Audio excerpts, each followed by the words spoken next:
Okay guys, welcome to another video here on Dirt Hammers Off-Road Media. I'm Arthur. Today we're going to jump into a quick video and I'm going to show you how to properly connect and hook up your CB antenna. And in this case it's going to be in a tunable tip fire stick antenna, a 48-inch model. And I'm going to show you how to properly connect that. As far as there's a couple small details that people seem to miss when they mount this on their antenna bracket. There's a couple different ways the washers must line up. The bracket has to be grounded for best performance. So stick around and let's jump into it, and hopefully I can give you a few tips and make sure you get your CB working correctly. So stick around. Okay, to get this antenna mounted on my Jeep, we're going to be using the Rugged Ridge JK antenna mount, which is pretty popular. It mounts on your spare tire carrier. It's designed to mount with the OEM one, or you can even do with a tire delete. That typically mounts in the upper right hand corner on the spare tire carrier. Comes with some extended length bolts that are going to be needed. The factory ones, most cases, not going to be long enough. A couple of 17mm wrenches. We got 11mm wrench for the antenna, 13mm socket extension and ratchet.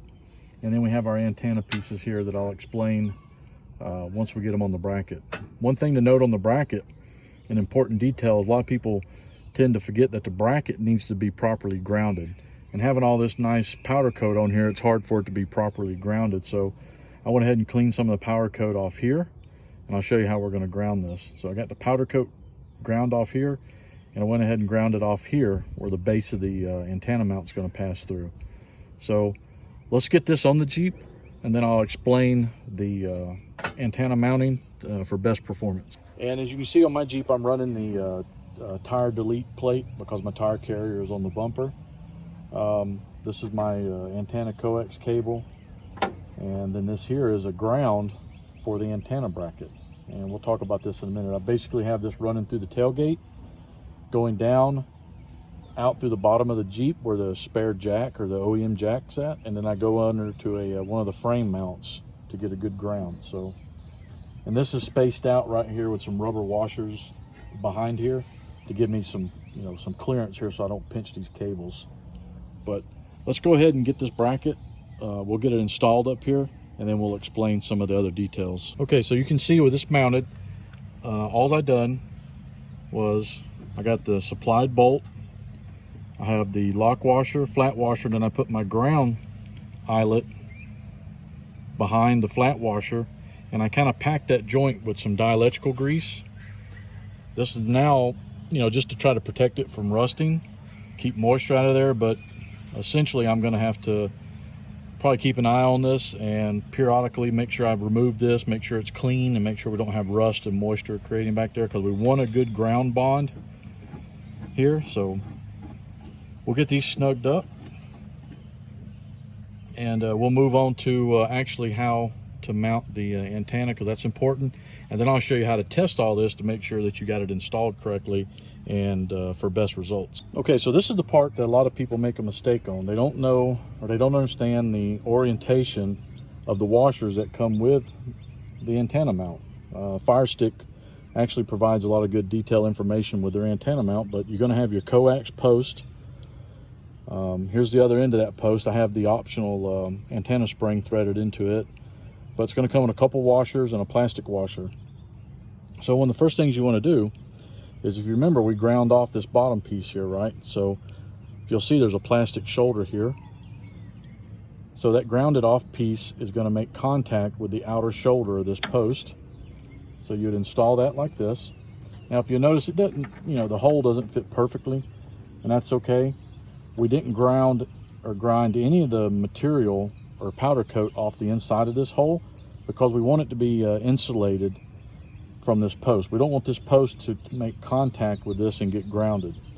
Okay, so once you slide this up in here, the plastic washer will go on next. The plastic washer has a small step or a shoulder on it. Put that facing down, and that kind of helps tighten that hole up a little bit and kind of stabilize it.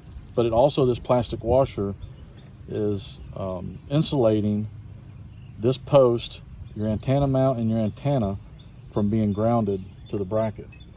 Plastic washer, shoulder down, flat metal washer, lock washer, and then put on your top antenna mount and spring. And then you'll tighten that up with your 17mm wrenches. You can tighten this up. And just to explain a couple things, we want this side of the antenna mount grounded. That's why we ground the powder coat off here. We have a ground cable. A lot of people use a bonding wire, which is typically preferred. I just used a 10 gauge wire.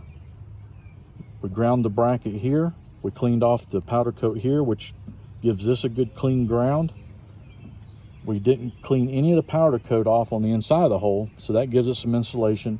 But also the plastic washer that we installed first gives it some insulation, or isolates it from the ground. We want this grounded. We don't want this grounded, and we'll show you how to test that. So I'm going to pull this back off real quick. I'm going to put some dielectrical grease under here just to preserve that joint a little bit, but that is just some added maintenance, just so be aware that you need to take care of your grounds.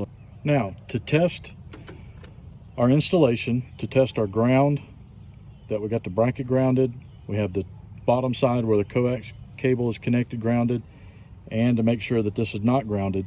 To do this, make sure you unplug your cable, okay? We strictly want to test the bracket and the antenna mount. If you have the cable plugged in and you're making this test, you're going to get a little bit, some skewed results. So first thing you're going to need is an ohm meter. You can use a digital meter, or you can use an old analog. Most guys have some form of a small analog or a small digital meter you picked up at an auto parts store. They're pretty inexpensive these days. I have the black meter lead, which is going to be my common and my ground. I have it running over, and I just got it stuck inside the tailgate latch. You can see it there. It's just stuck inside the tailgate latch. And that's going to give us a good body ground. So now we're going to go to ohms. And basically here on the digital meter, this is basically just showing you that we have infinity, or an open line, a lot of people call it. I always refer to it as infinity.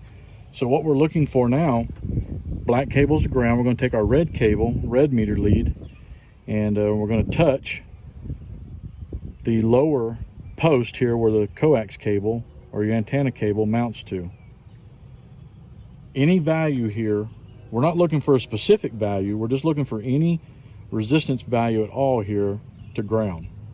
If you had an analog meter, you're looking for any type of needle movement, any type of registration or recognizing of resistance to ground. So that's showing me that that's grounded. I got continuity to ground. I got infinity. I got an open circuit, open line, whatever you want to call it. So I have infinity here.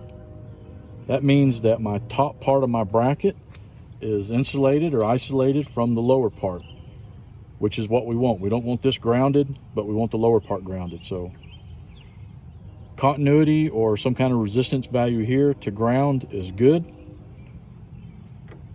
Infinity, open circuit to here is what we're looking for, is good. Any reading here to ground, we have something wrong. Whether we ground the wrong powder coat off, the stud of this lower post here is touching the inside wall, and somehow the powder coat is allowing it to go through to the metal. But you'd have to figure out why you have continuity to ground here, because you should only have it here.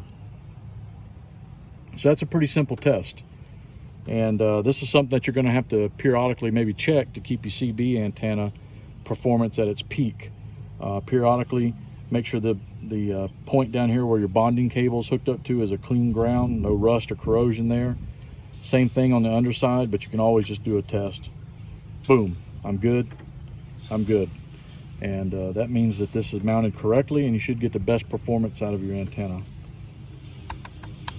Okay guys, before we get off here, one thing I want to do is I want to show you where I got my Midland CB mounted, and I'm going to put a video up here in the top for you to click on.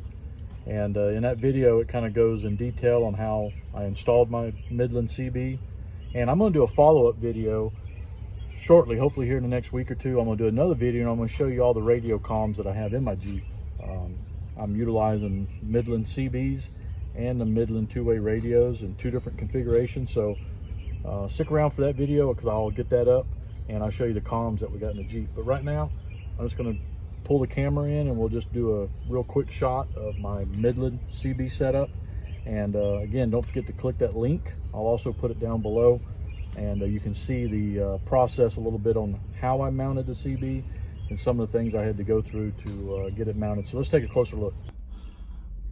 There's the Midland CB radio, and this is a pretty common typical install in Jeeps, but you can see it's up out of the way, it's clear of the rearview mirror, and works really well. Just an Amazon bracket that I picked up, but again, nice, simple, clean install. Make sure you check out the video. Hey guys, that's all I have for you today in this video. Make sure you subscribe and like and share the video.